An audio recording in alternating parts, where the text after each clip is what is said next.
Podcast numéro 14 de Solutions Vite. Écoutez, aujourd'hui, je parle de quelque chose qu'on oublie trop souvent dans le marketing, c'est l'envoi de courriel, c'est de monter une liste, de l'importance de cette liste-là, parce que quand elle est bien montée, justement, ça peut nous rapporter gros. Donc, c'est le sujet d'aujourd'hui, le email marketing. Bonne écoute. Alors, bonjour à tous. Aujourd'hui, je veux parler du email marketing. Qu'est-ce que c'est sur le email marketing? Qu'est-ce que ça mange en hiver? Comment on peut l'utiliser? En fait, c'est une source pour vendre nos services comme une autre. Donc, que ce soit au travers du Facebook Ads, que vous faisiez déjà du marketing, que vous soyez déjà au travers du Google AdWords, il y en existe plein. Il y a des postcards, il y a plein de manières de vendre nos services dans l'industrie de l'entretien extérieur, lavage de vitres, nettoyage routière, on le sait. Mais aujourd'hui, je vais parler spécifiquement du email marketing parce que c'est souvent quelque chose que c'est pas quelque chose qu'on va penser rapidement, c'est-à-dire qu'on peut vendre nos services par cette manière-là, parce que les plus simples, les plus connus qu'on connaît déjà, Facebook, ben, c'est super facile, on peut mettre, même si on ne connaît pas grand-chose là-dedans, on peut setuper une campagne, mettre une coupe de piastres, puis là, du coup, ça part, on voit nos annonces, c'est concret, c'est visuel, c'est quand même facile. Je ne dis pas que c'est facile de bien la réaliser, mais c'est facile de se lancer là-dedans puis d'apprendre les échelons pour rendre quelque chose de rentable, de profitable. Mais le email marketing, c'est quelque chose que j'ai appris depuis que j'ai commencé l'entreprise. Une des premières choses que j'ai faites quand j'ai lancé Solutions Vite, c'est que j'ai créé un compte Mailchimp. Bon, je vais en parler de Mailchimp aujourd'hui. Il y en existe plein d'autres. Je ne les connais pas tous. Puis c'est pas le but de l'opération, c'est pas de parler du software qui est le meilleur, quel qui est moins bon, peu importe. L'idée, c'est de parler du bienfait, autrement dit, du email marketing. Donc, quand j'ai commencé Solutions Vite, j'ai tout de suite créé justement un compte Mailchimp pour rentrer les adresses courriels que je recevais parce que je rentrais le plus d'informations possible. Là, même en 2018, quand j'ai commencé, je n'étais pas l'expert, puis je ne le suis pas encore aucunement, mais je savais qu'il fallait que je comptabilise mes courriels parce que ça avait une valeur apportée. C'est de l'information de plus que j'avais, que je pouvais conserver. Fait que, déjà en 2018, j'ai commencé le compte MailChimp, rentrer un contact à la fois, manuellement, puis il y a plein de manières de le faire aussi. Il y en a qui vont juste rentrer le courriel, puis ça se finit là. C'est la méthode rapide. Moi, ce que j'ai fait, je rentrais le courriel, il y a plus d'informations, le nom de la personne, son prénom, son nom, son adresse, son numéro de téléphone, tout le plus possible pour avoir le plus d'informations dans MailChimp, définitivement. Donc, je suis parti de ça pour éventuellement la grossir de plus en plus. Tu sais, en 2018-2019, ça a pris facilement là, 1 an et demi avant même que je l'utilise. Je les ajoutais là sans vraiment savoir comment m'y prendre pour faire ça. Je savais que c'était une valeur ajoutée à mon entreprise, mais je l'avais là, mais jamais j'avais pensé de l'utiliser. Fait que, tranquillement, pas vite, je me suis commencé à m'intéresser un petit peu à ça.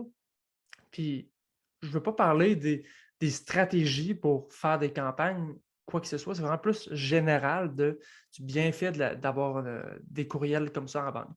L'idée de la chose derrière le marketing qu'on veut vendre notre service au travers du email marketing, bien sûr, c'est que c'est un funnel parmi tant d'autres. Parce que si Facebook, demain matin, il ferme, c'est vraiment pas probable, là, mais quand même, c'est qu'on dépend uniquement d'un funnel. Autrement dit, Facebook, c'est celui-là, mettons, que tout notre argent de marketing est dirigé là-dedans. Ils changent une tweak, ultimement, c'est eux autres qui ont le gros bout. Parce que c'est eux autres qui décident comment l'algorithme va répondre, comment plein de choses. Donc, moi, je ne veux vraiment pas dépendre d'un seul facteur pour vendre mes services. Encore une fois, c'est la même chose pour ce qui est de Google.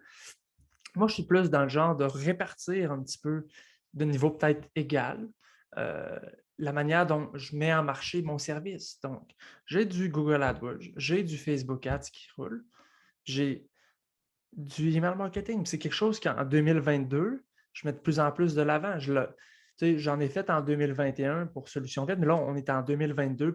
Je suis beaucoup plus avec Solutions Déneigement que j'utilise ça.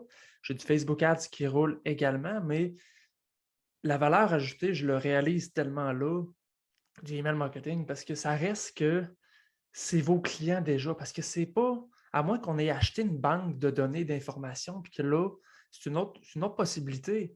de dire, OK, ben, je vais aller me chercher une liste, je vais payer pour, je ne sais pas exactement, on peut aller chercher des métriques aussi, de dire, je veux que ce soit dans la ville de Québec, je veux que ce soit, il y a moyen, puis on peut payer pour avoir une liste aussi, mais moi, comment je l'ai bâti, ma liste, c'est que je l'ai fait à la main.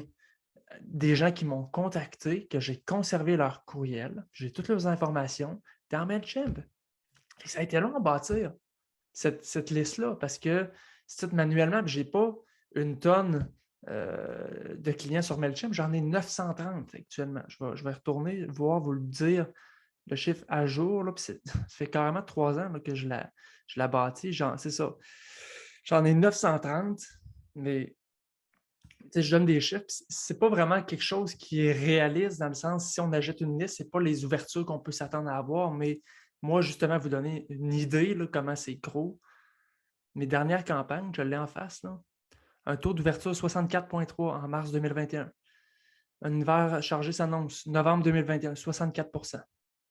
Après ça, la dernière que j'ai faite, elle a 49,5% d'open. Je l'ai envoyée hier. On est déjà là. On est le 28. On est le 29 janvier actuellement aujourd'hui. Je l'ai envoyé hier le 28.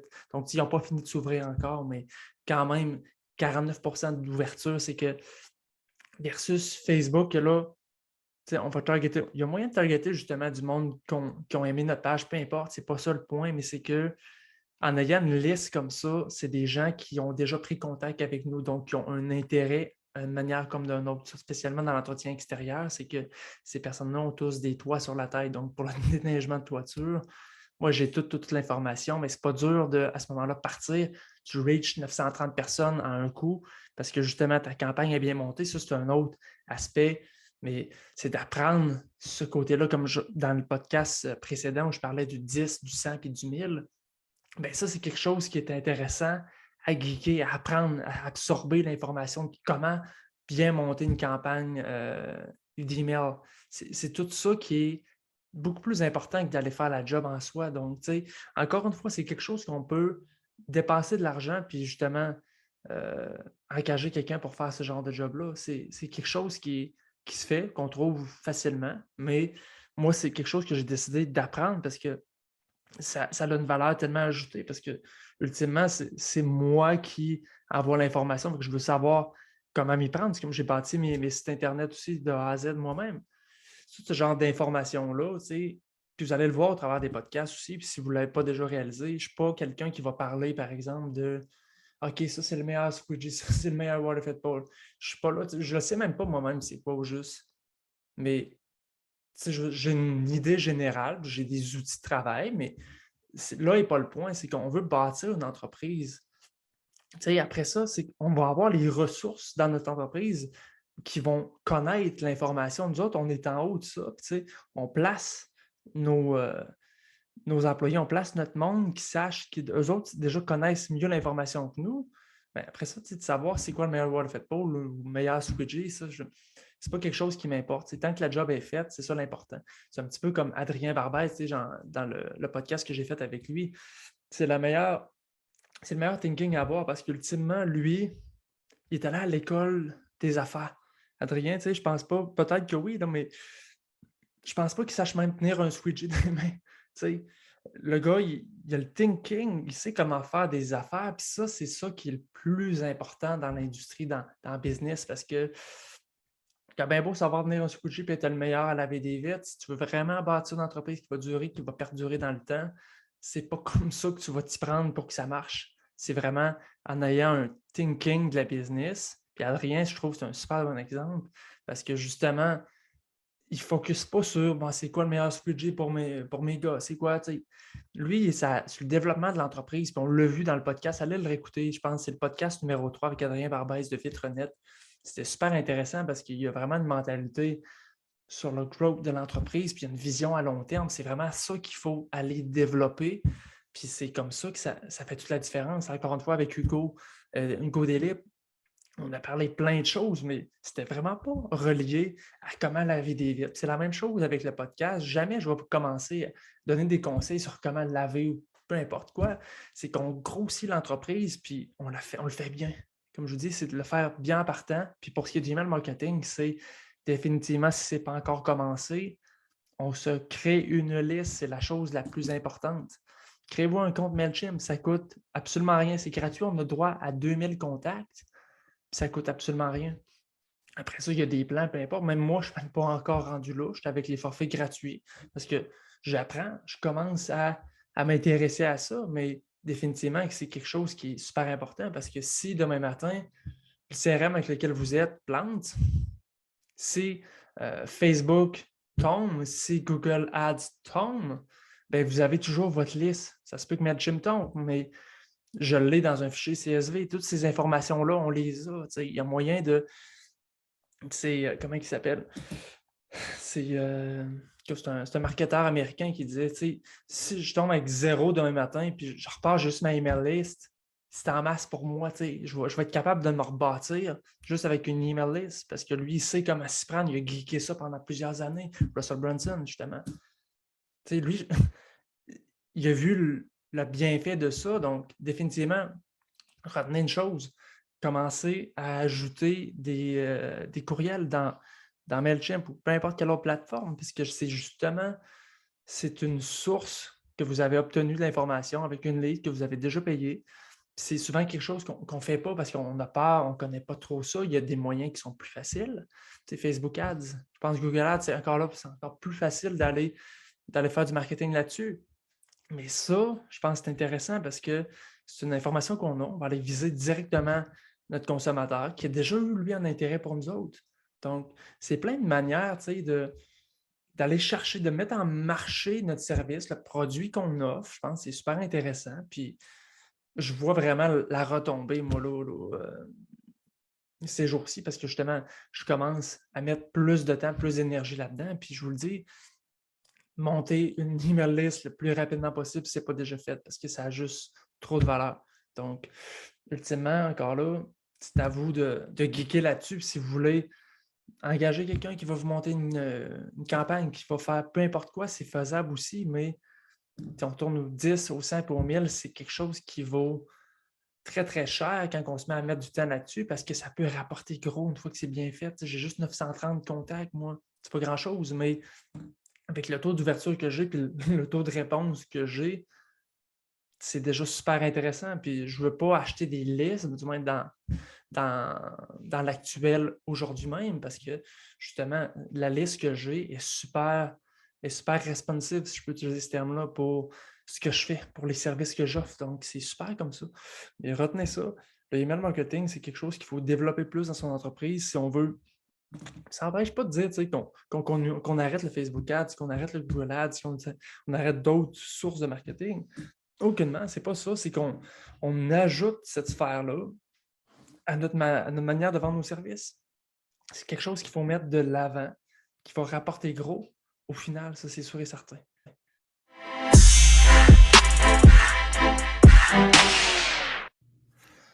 Alors, c'est ce qui conclut l'épisode d'aujourd'hui. Retenez vraiment une chose, c'est que quand on fait du email marketing, c'est pas uniquement dans l'optique de vendre notre service, c'est qu'on est d'en face de nos clients. C'est pas uniquement, là, on parle par exemple du lavage de vitres, ben, c'est pas nécessairement qu'au mois d'avril qu'on va les relancer. Hey, venez prendre rendez-vous, faire ci, ça. On peut donner de l'information aussi on peut éduquer nos clients, on peut utiliser le email marketing pour n'importe quelle manière, versus, je trouve beaucoup, le Facebook Ads qui va être pour vendre notre service, le Google Ads, on va le mettre là pour justement mettre de l'avant la vente de nos services, on promouvoit nos services. L'email marketing, c'est intéressant parce que c'est pas uniquement dans l'optique de la vente qu'on va utiliser ça, c'est beaucoup pour l'éducation, justement, de tout le temps rester dans la boîte courriel de nos clients, qu'ils soient informés, qu'ils sachent qu'on est là. S'ils ont des questions, peu importe, il y a plein de manières de tweaker ça, puis de rendre ça intéressant pour lui, pour le client. C'est pas uniquement, parce qu'on le contacte, ben ils savent que l'entreprise nous contacte, c'est pour nous vendre quelque chose. Des fois, ils ne reverront même plus de m'amener si vous faites juste ça. C'est que on donne de l'information. Retenez une chose, c'est qu'on donne, on donne, on donne, puis à certains moments, au bon moment, lorsque c'est bien placé, on demande. On demande. Si tu vraiment demander, comme on offre un service, donc le client bénéficie définitivement, mais c'est de ne pas voir le marketing, le email marketing comme juste de la vente, mais beaucoup plus qu'on reste en contact avec eux. C'est le but de l'opération. Donc, on reste le plus souvent possible. Tu sais, c'est pas d'envoyer non plus une campagne à tous les jours, tous les 2 jours, mais peut-être on reste, si vous ne faites rien durant l'hiver, ben fine, c'est correct. Mais moi, comme avec Solution de Déneigement, à tous les mois, souvent, ou au mois et demi, ils vont recevoir un petit quelque chose. Hey, on est là, peu importe, tu sais, nouvel article est sorti, si vous voulez, ça peut être intéressant de le lire, peu importe. Il y a plein de manières d'amener ça, mais retenez une chose, c'est pas uniquement pour vendre qu'on va utiliser ça, c'est pour rester en contact avec notre monde, qu'ils sachent qu'on est là, puis que lorsqu'ils autres peut-être vont en avoir besoin, ben ils savent que, OK, ben eux autres sont encore en affaires, tu sais, parce qu'ils sont là, puis sont présents, puis ils prennent l'effort aussi de monter une campagne. Tu sais, c'est sérieux aussi rendu là. C'est quand l'entreprise, elle fait des efforts, ils ont rentré mon adresse courriel, ils savent mon nom, tu sais, ils savent plein de choses, ben, c'est qu'on donne, on donne, on donne, puis au bon moment, ben, le client va se rappeler de nous autres. Donc, c'est vraiment dans cette perspective-là que je vous invite à utiliser l'email marketing. C'est que c'est une valeur ajoutée, puis c'est pour le client. Fin de journée. Donc, encore une fois, dans l'optique du one-on-one, je vous invite, si vous voulez venir en consultation, vous m'écrivez un courriel au info@solutionvite.com, puis ça va me faire plaisir. On va regarder ce qu'on peut faire vraiment plus en concret, en détail avec votre entreprise, puis on regardera ça. Bonne fin de journée! Bye bye!